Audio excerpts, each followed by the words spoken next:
From the center of the universe, Toronto, Ontario, Canada, this is the SDM Show with your host, Rob Cairns. The SDM Show focuses on business, life, productivity, digital marketing, WordPress, and more. Sit back, relax, grab your favorite drink, and enjoy the show. Here is Rob. Hey everybody, I'm Rob Cairns. I'm the founder, CEO, and chief creator of Amazing Ideas and Stunning Digital Marketing. In this podcast, I have my good friend Spencer Foreman with me, and we're going to talk all about business development. The conversation goes all over the map, and I really think you'll enjoy it. Sit back, relax, and enjoy the conversation Spencer and I had. The SDM Show is brought to you by Stunning Digital Marketing, the digital marketing concierge that helps you put all your marketing pieces together. We are your marketing experts. We are also your WordPress security experts and know how to lock down a website and protect yourself from bad actors. So contact us at Stunning Digital Marketing today. Hey everybody, Rob Cairns here, and I'm here with my good friend, Mr. Spencer Foreman from Chicago. Hey, Spence, how you doing, man? Yeah, hey there. Hey. We're cross-border buddies because my favorite city is your city. And you said you like my city. You know, I was just thinking we should have just recorded the last half hour.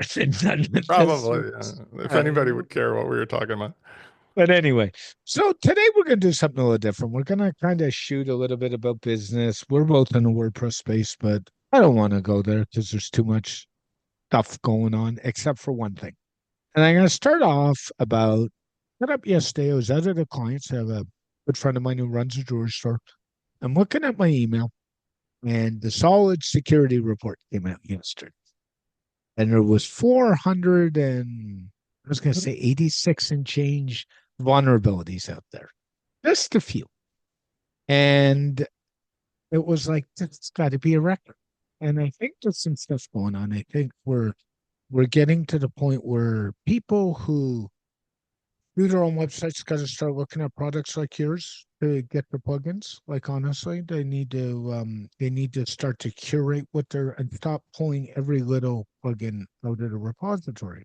Because what's happening is what small business owners don't get is the hackers know small business owners don't do a good job and maintain their sites, so they go after those sites to leverage those to go after bigger sites. What do you think about that? I mean, yes. The nature of what I focus on in the last year for sure has been taking all those 18 to 19 years of WordPress experience and recognizing a simple metaphor. Yep. I talk about this often, but like my kids are adults and I have one that's a teenager. I probably bought this IKEA TV stand 20 years ago. If I went to IKEA today, I could still replace these drawers. They're still existing. It's modular. It's standardized. The problem of WordPress is the thing that made it grow so fast is that anybody, anywhere, anytime can make anything, but there's really very little rules about how much that has to be compatible with everything somebody else has made. Multiplied times 70, 80,000 people, it's very difficult to run IKEA or Lego store. And I think that that's causing people not just a security problem, but like a practical problem, because now in order to make a living, a lot of the plugin authors have to be clever. So you make your base plugin that's free, then you attract a pro, then you have the add-ons, and then the add-on plus, and then times so many sites, then times it's Tuesday. And next thing you know, you're an agency or an implementer, and you've got 99 plugins from 40 different places that have 16 contingencies. Then you wake up every morning doing what Spence does, curating, because somebody broke something that caused a chain effect with 12 other plugins that added to it. And now you've got, we're not going to talk about it, but like decapitated leadership from the top. So every person for themselves. And how do you run a business that way? How do you run a secure operation? Very difficult. And it would be far better for a business owner and I know business owners are trying to bootstrap and do stuff on the cheap, but what they haven't figured out, and this is, we were talking about earlier, I've got a lawyer on retainer. I've got an accountant on retainer. Can I do accounting? Yeah, I'm really, you're laughing because you know the story. Because your lawyer invited me to his yacht on his private jet. He said, it's on Rob. He doesn't know about it indirectly. Yeah, you're funny. but the thing is I can do accounting. I don't like to. So I hand it off. Legal stuff, I'm better off handing off. I hand off other stuff. The point I'm making is business owners need to concentrate on what they're good at and realize that their time is worth money. And it's one of the things I have a tough time with. Well, more than that, I think I want to use a metaphor of when I've last visited your home city in Yep. March of last year. Oscar. I tell this story, but I stay at the Four Seasons, which, by the way, you may know is the original Four Seasons. And Yes. it's in a really ideal location right off the metro. You call it the metro or the subway lines, but the point is Subway.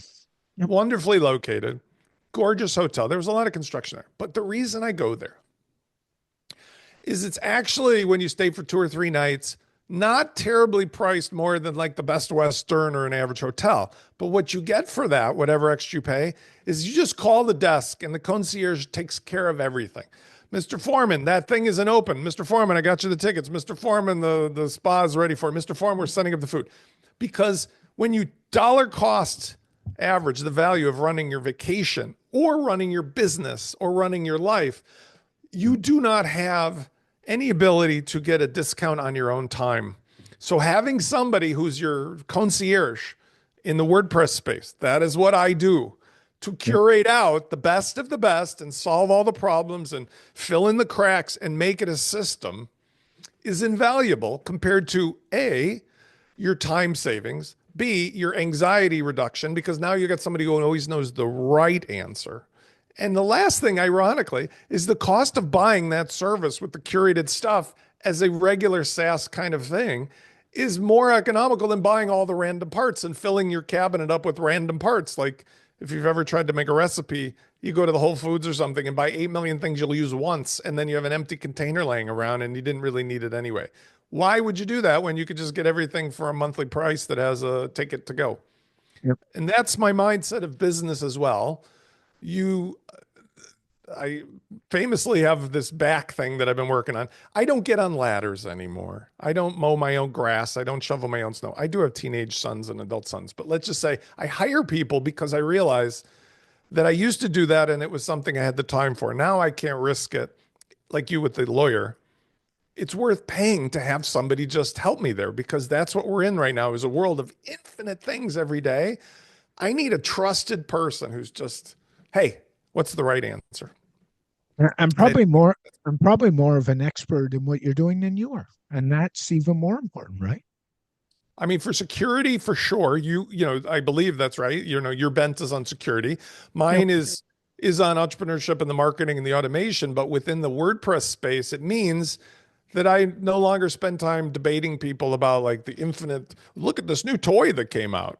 No offense, that was fun for a while. But like, I go down to the IKEA, I go have lunch, pick up exactly what I want, flat packed. I come home, it's up and running in a minute, guaranteed. And the guy in the yellow vest helps me out. I don't want to go to the forest and chop a tree down and carve my own furniture anymore.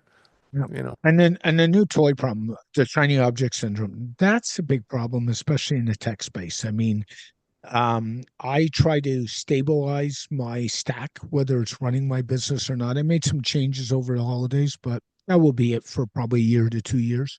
I'm not this new project management tool is out. Let's go try it. Why? Why not just learn how to use your own tools to be the best instead of jumping all over the place? Because there is a learning curve, right? I think the problem, yes, there's a learning curve, but I think the problem is something that I suffer from. It's called shiny ball syndrome. Yes. So I think entrepreneurs have Frankenstein monster problems. They start from shiny ball syndrome. I saw this new thing and I started using it, and I can, in my mind, imagine my life is going to be so much better. So I put this thing in place, and then suddenly 2 other things break. So I got to get 2 other things to fix the thing. Next thing you know, I've added 10 new things. Like, the little lady swallowed a fly, then swallowed a spider, and so forth. Like, that's what it is. You've sent in the whole brigade of animals, and you don't really actually end up doing anything meaningful because you were just like, it's fun to not work.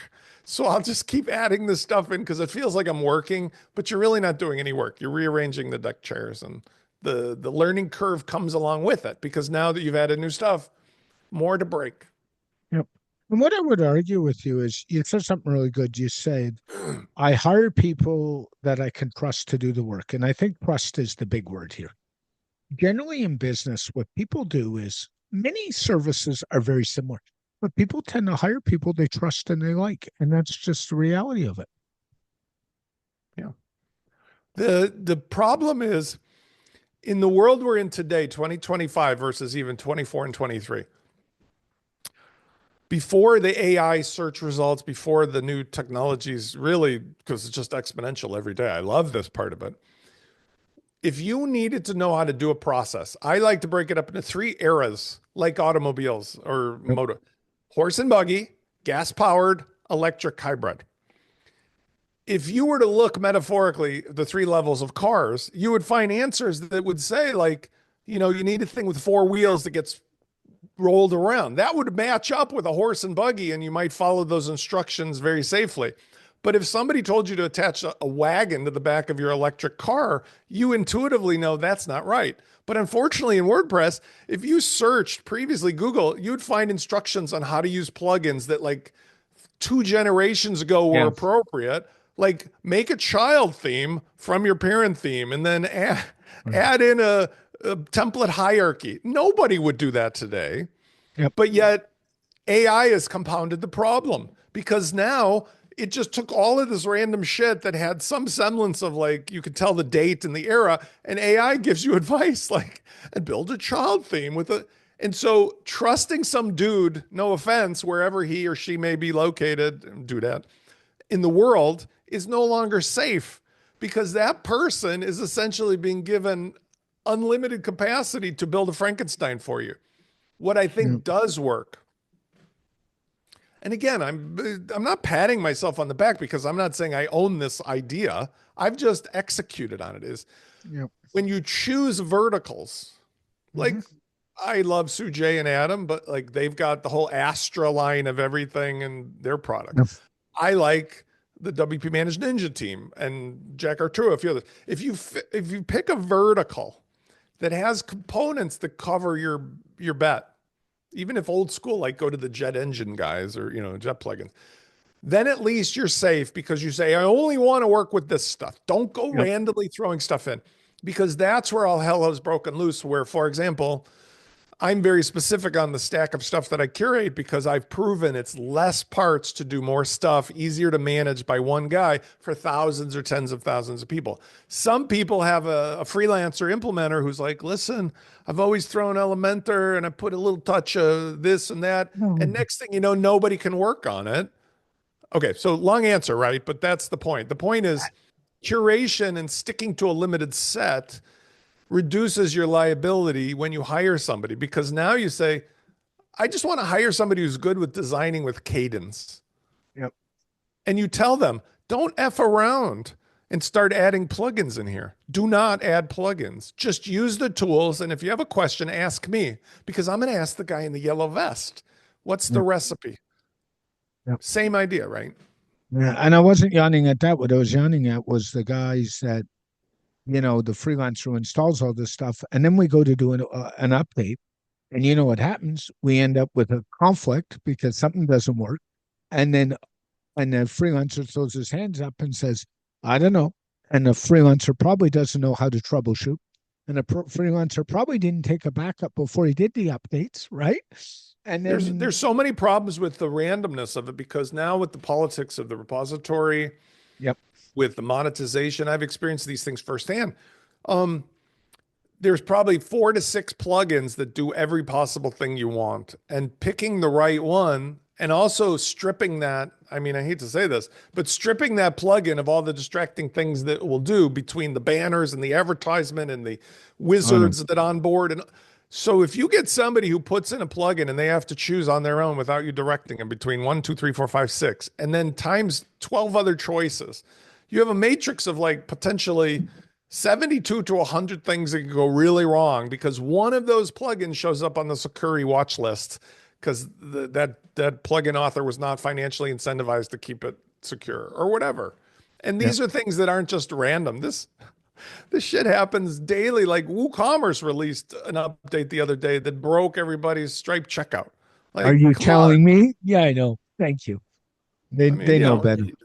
it's a And full-time it, job. and I was telling somebody the other day, I actually sent out a newsletter to my large list this morning and saying, as an entrepreneur, this is why you can't do this stuff on your own anymore. You need somebody like you in your corner, me in your corner, somebody who understands ecosystem. Like, what's the number one downloaded contact form out of the repository? You know the answer, right? Contact form 7.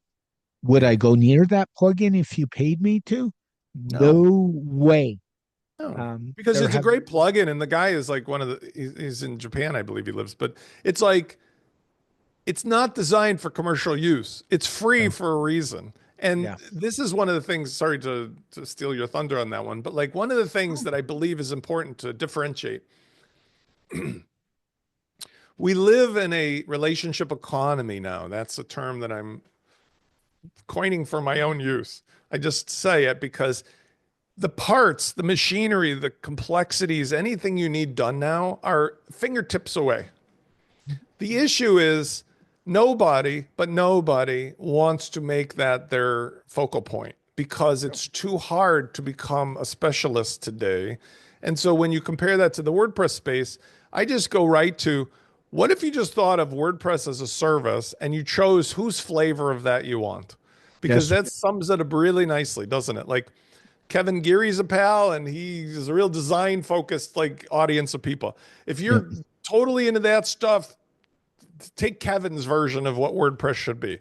Spence has a more mundane, like I say, those Lego and IKEA models, or a car dealer model. Like Spence is going to be your concierge who makes sure that we've got everything in stock you need, but don't come in with your own tree and a knife telling me you want to carve a part on your own, because that breaks the whole idea. And some people don't want that. Some people are like, Spence, I want to carve my own stuff. I'm like, you probably need to find another vertical who's curated.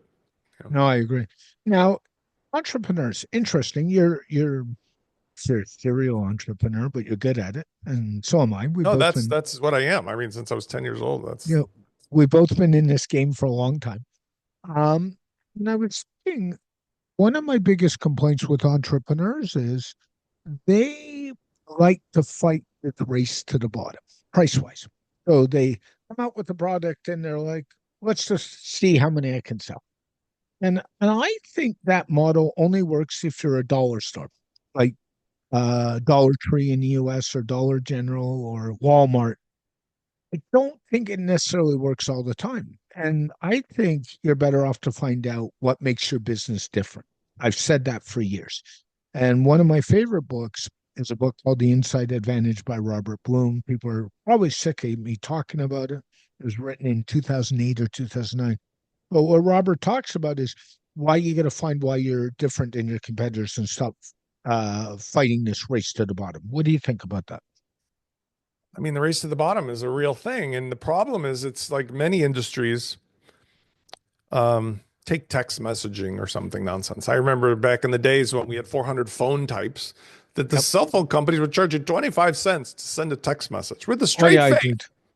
Straight face. It's very complicated and expensive for us to send those electrons through the wire that's already, connected. But now you'd get laughed out of town. So those industries change. What WordPress had originally was not a commercial mindset. It was just a bunch of us kumbayaing around the fire.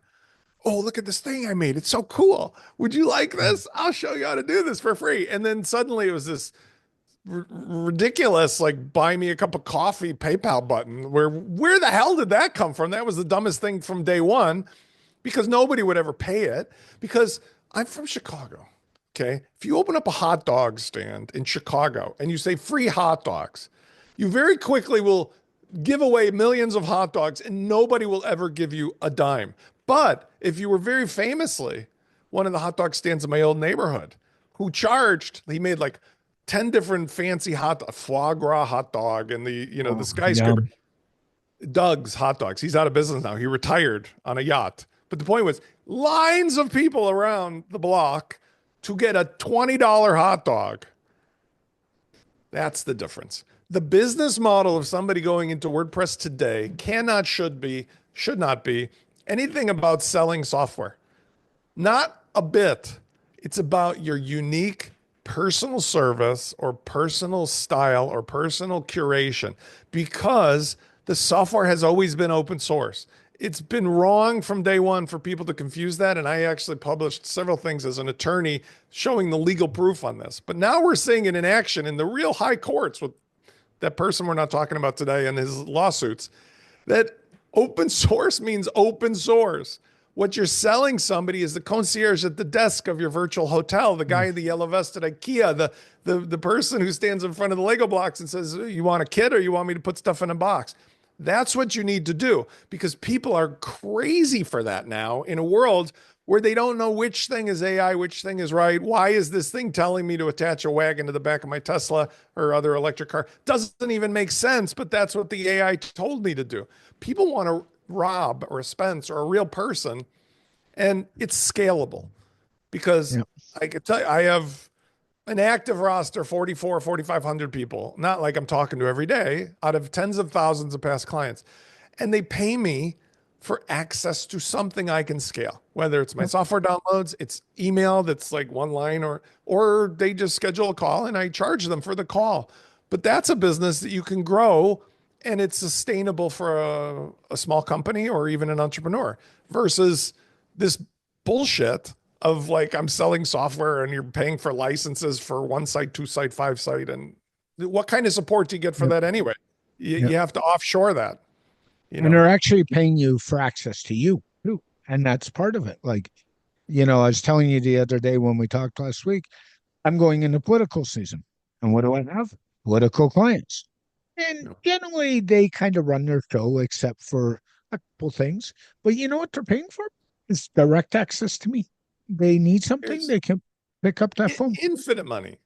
See, what's so weird is like, I'm not picking at anybody because this is the only model that people see and they just misunderstand because they're historically picking up the signals that used to be true, but they're not true now. Like I was in real estate for many years. When I started in real estate in the early 90s, things were upside down from the world we live in. Nobody knew anything because there was no internet. So all the MLS books were printed and you had to go to like courthouse to find my mom's been in the business for 45 years, Spence. So right. Okay. And then besides that, the banks, when I started out, it was after the Bush 1 recession. It was 14% interest rate.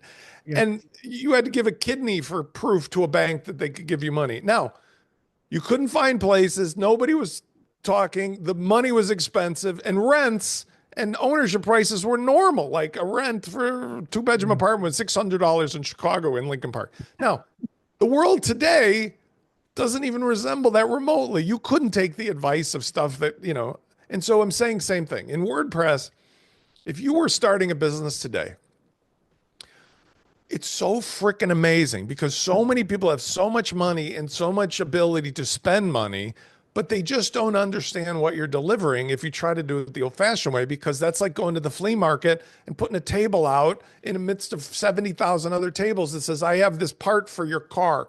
Nobody's there at the flea market trying to build a car that much. They're trying to add-ons for their car. Maybe they'll find you, but then they won't know what you're doing. Better, you're a free consultant to people who want to build cars. And then when they talk to you, you go, hey, I've got this thing that's exactly what you need. Instead of putting money on Facebook ads or Google ads or SEO, which is another lie that has come to the fruition, because not only was it not true before, it was pay for play, but now with AI, it's irrelevant. Because so all these things come together. Never before has there been a better opportunity to make money as a solopreneur, entrepreneur in WordPress. But you cannot do it following the model that has come before. And then add to it the uncertainty of the politics of certain people still in charge of our community lead a lot of uncertainty for people who think about it. For the rest of us, I'm not that worried about it because I know legally there's no grounds for this stuff to go away, but it's just going to be a lot of tumultuous public behavior. And when people get wind of that, especially on the security, they don't think about WordPress in a favorable light, which is why that's so destructive to everything that's come before, So true. You've mentioned AI a couple of places, so let's go there because one of my favorite subjects these days. First of all, what AI tool you're in with? I know these days I'm in with Gemini more than people would like. I'd like to admit. I do use a Pixel phone, so that kind of makes my life easy. I'm in with Notebook NLM, which I've become one of my favorite tools, by the way, for translating stuff. Yeah. I think it's great. I banged out an email sequence for a client the other day where AI did like 80% of the work for me, and I did go in and massage it a little bit, but the groundwork was all done. I think there's images are a good way. Transcripts for any meetings or podcasts are a good way. I think there's a multitude of uses. What do you think of AI? It's a great one. First of all, indispensable. Yeah. You would really be a Luddite if you just pretended it didn't exist. You cannot pretend it doesn't exist because, for example, across whatever you mentioned so many good ones, but across any of the things that I would have to do to accomplish my business goals or personal goals. In the past, I've had as many as 11, 12 people helping me out. Then I was down to one or two. Now it's me because I can make use of the various tools for their specialties to do the things that I need to do. For example, I develop plugins and software. What would have taken me a day, a week, a month, I can do in an hour now sometimes. Yeah. In terms of organization and research. And I've been publishing some cool videos about even like I've got a virtual Spence voice and I apply it to a virtual Spence topic that's made from curated stuff that I like. Everything you ever dreamed of is there. Plus, we're this close. I'm holding my fingers together to, I hate to say it, I don't want to ever replace Spence as the frontline guy, but like in a virtual way, we're already here. And then you might end up actually having a robot very soon. I know this sounds like insane, but you might have a robot that is literally like a latex skin of Spence in my office. And I'm just upstairs taking a nap on my, this is how close we are. And people, I don't think comprehend it. So one needs to understand how to use it. And I just caution, use it to replace the back end processes that, your clients would not have otherwise known it was you, because then you get the most important benefit. They feel like they have the relationship, and they honestly still do, with you, the human being, versus the worst case of AI is people, and I hate this because some people I respect were all jazzed up on it. I'm sure they made money, but like, even like Andrew Warner, who I love and respect, like AI bots and stuff back in the day. Like, you do not want to replace phone jail with AI bot jail. No Like, question. you don't want that Seinfeld episode with the virtual Kramer answering movie phone. And kids, there was a day when we used to have to call a phone number to find out what time movies were at, believe it or not, and listen to a recording. You'd press one first, So that's my advice. My advice is AI is, it's not just like here to stay. It's like, that's it. Game over. Everything else is different. I want to add one more thing because I feel very confident because I wear glasses and hearing devices, all that kind of stuff. I am very confident that in the near future, months away, we will have augmented reality interaction. You can see this now with your various devices. So on my mobile, I have chat by, the GBT devices. I've got Alexa and Siri. I can't say it too loud. I have all the devices everywhere. When you start to have the ear and the eye augmented reality, right? Because I'll set off yours. You're not going to necessarily spend your time staring at a screen with a keyboard.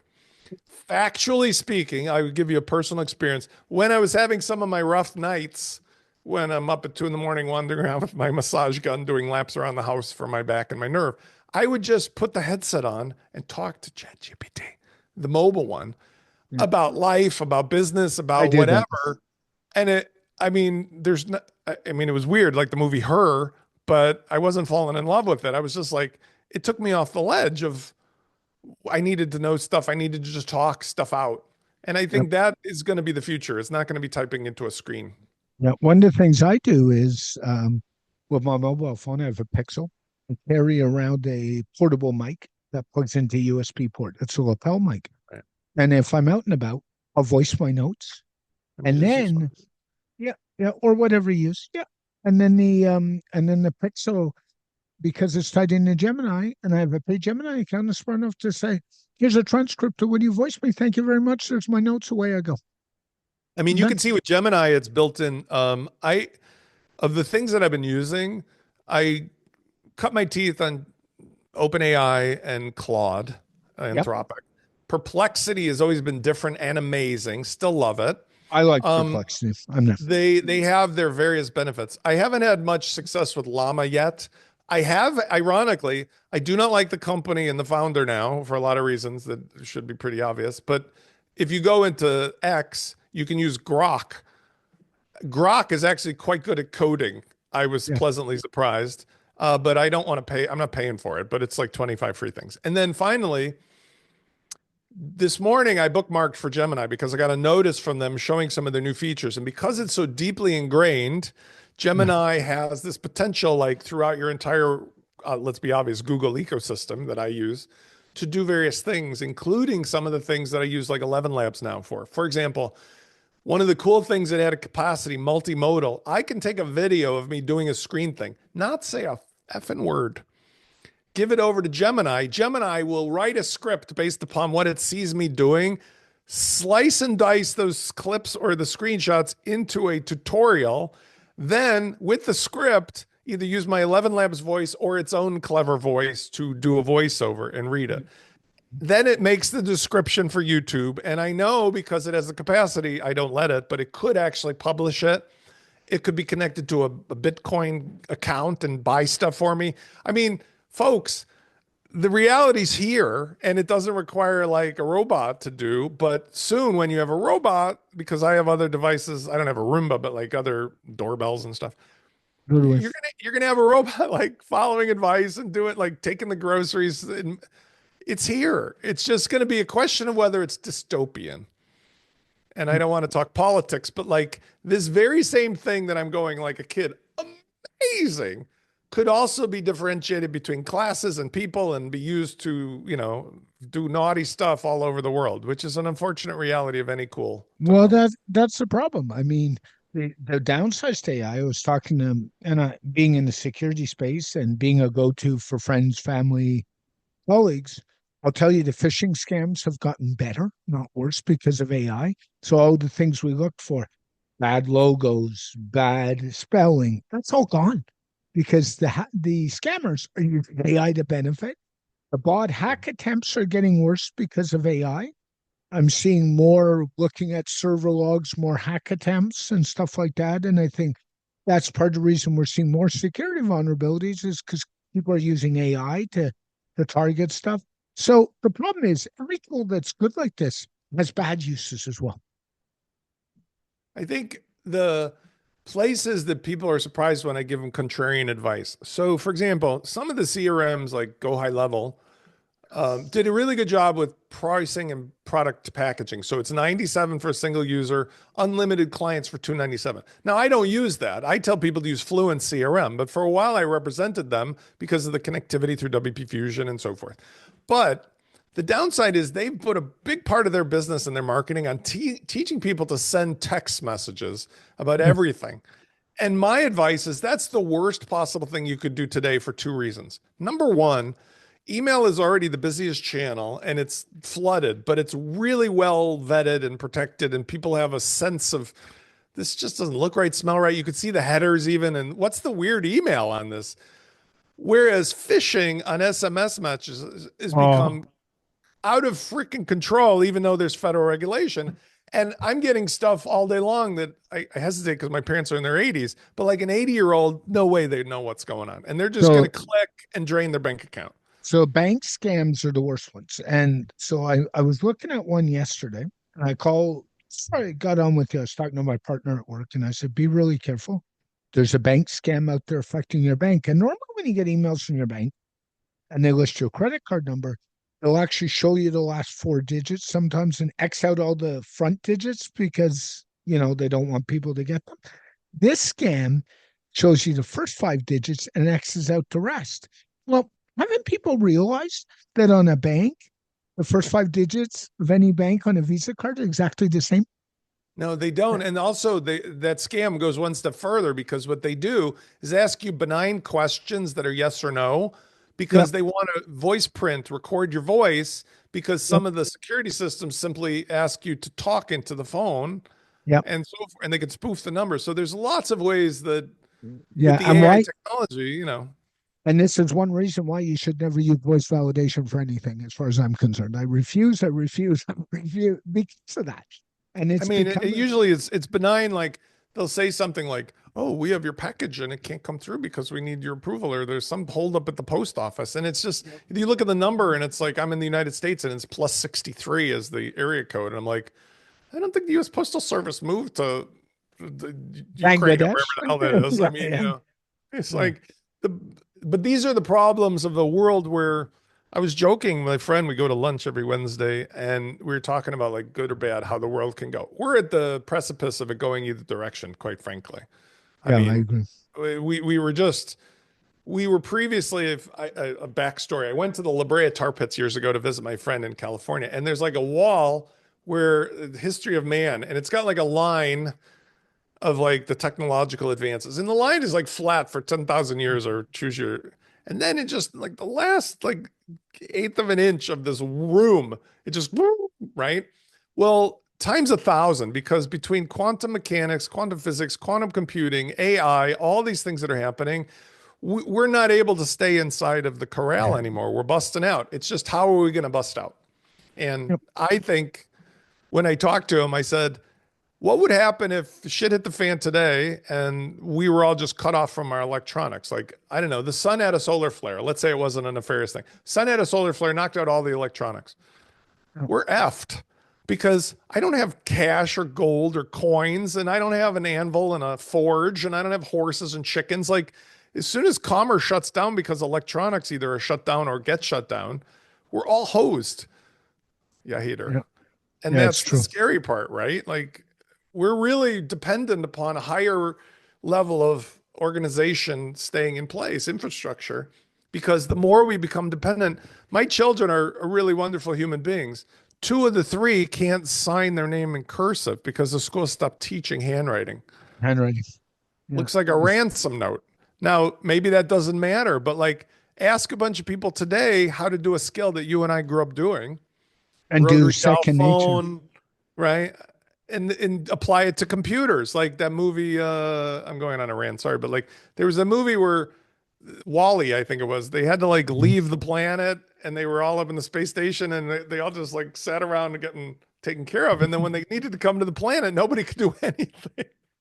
Yeah, it's true. And how many kids know what a punch card looks like on even on a computer, right? I do. I mean, right? Do you know like patch, the word patch Yeah. literally comes from like they'd put a piece of tape on the hole so they Yep. could reprogram a punch card, kids. Yeah. You heard it Well, here first. well, you remember the old days of computer operators, right? They weren't all electronic like they are now. You'd walk in and be, if you've ever seen like Andy Griffin or any of those shows, the operator would sit there and grab the cord and plug it into where the call was going, right? And patch your call through, right? Right. One ring. Mhm. Yeah. Lily Tomlin, right? One ring Yeah, yeah. indeed.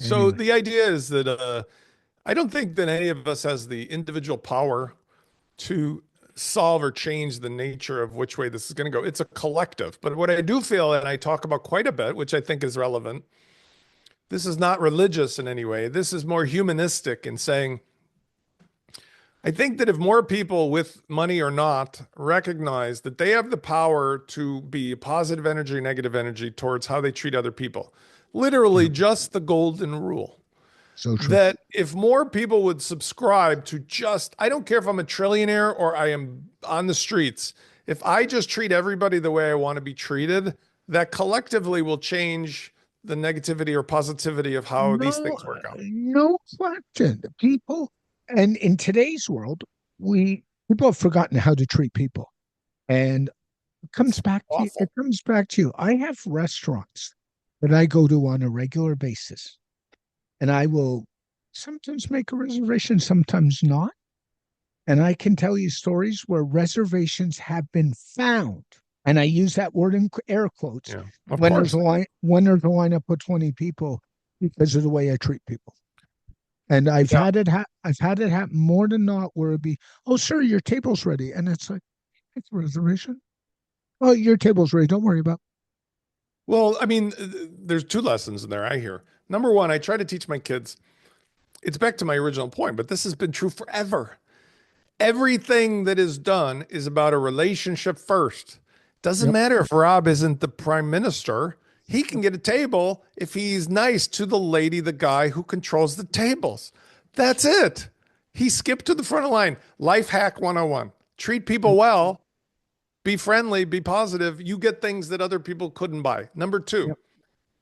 is that it's not like a zero sum game, which I don't quite understand. But like when people are interacting, you can be selfishly motivated to treat other people like, I'm going to smother you with love and respect because I know that gets me a better life. It's just weird how people feel that shitting on all of everyone around them or destroying systems or doing things that hurt people is going to somehow not affect them.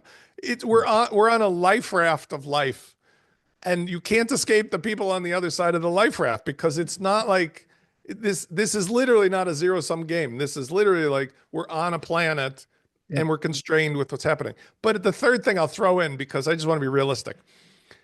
Kids, don't think for 1 second that when Rob and I grew up, the place wasn't a shithole full of assholes. It was. Because it was the dirtiest, grossest, most racist, most hateful, most war-filled atrocity. But you know what was different is that people pretended to be civil in public.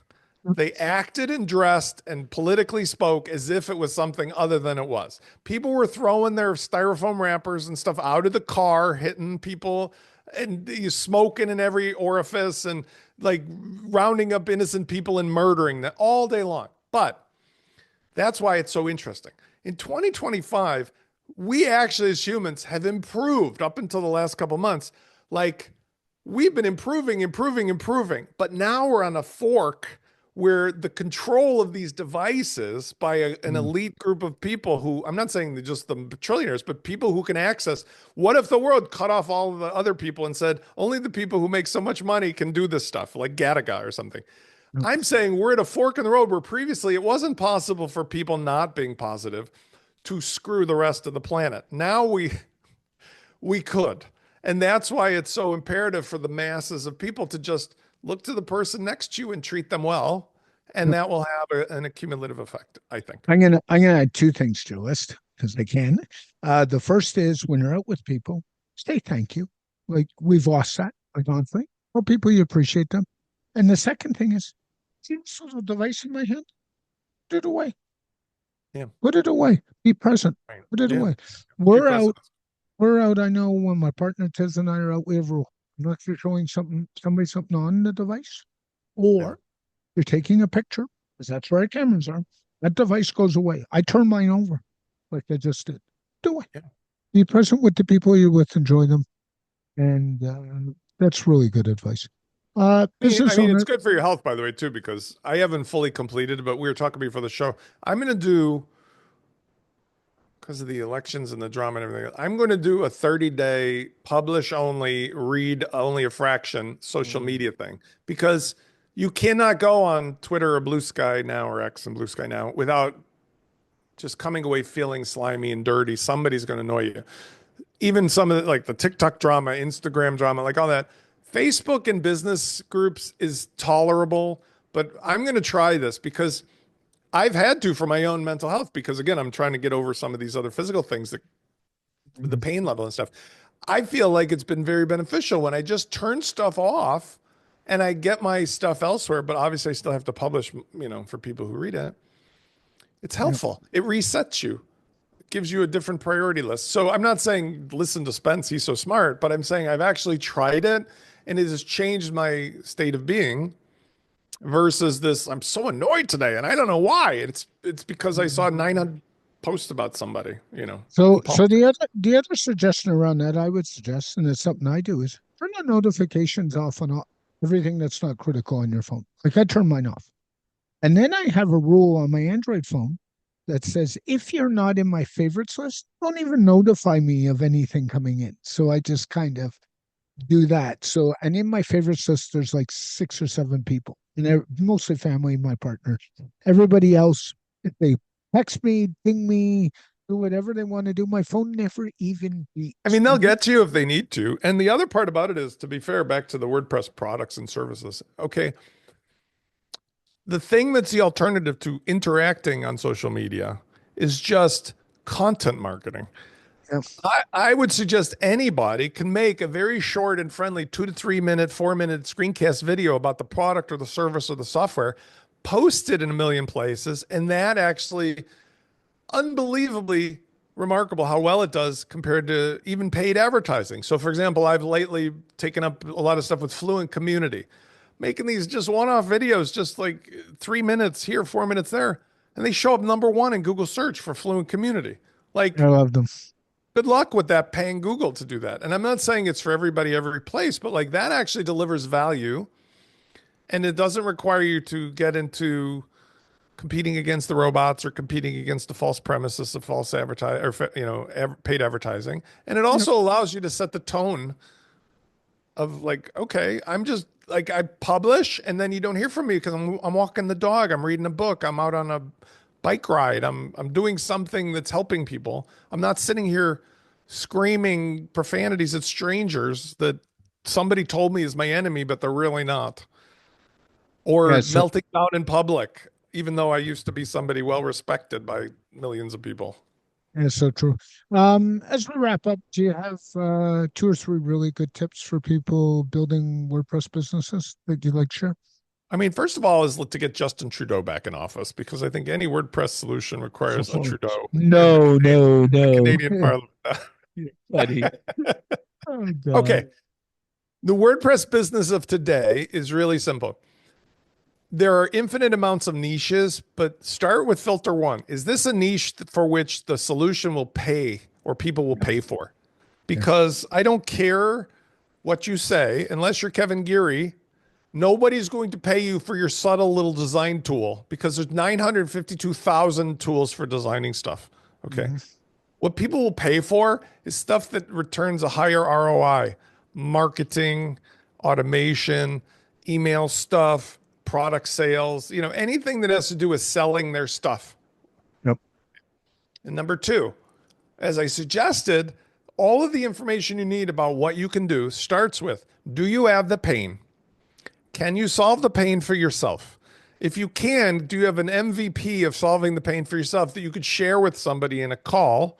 Then ask a bunch of people in a place where there's folks who have the same problem. Hey, I've got this free thing I'd like to share with you. Maybe it'll solve. Would you like to have a call and I'll demonstrate it? Because every minute of the time you spend talking to other people about a problem you solve for yourself is likely for them to tell you everything you need to know about what's good or bad or needs to be fixed. And after you've given them the benefit of being your early adopters by saying, hey, I'm happy for you to keep working on this thing for free, but if you want, I'm going to sell it. Would you buy it for this? Would you actually buy it? Give them an early adopter price. And then once you have them as early adopters, get them to give you a testimonial that you put on the site. And then you raise the price and say, thank God for all of the early adopters who helped me get this out faster. And they're all locked into the early price. And the rest of you, here's the fair retail price. That's it. WordPress Business 101. Stay focused. Don't go off into the woods because everybody tells you to make more stuff.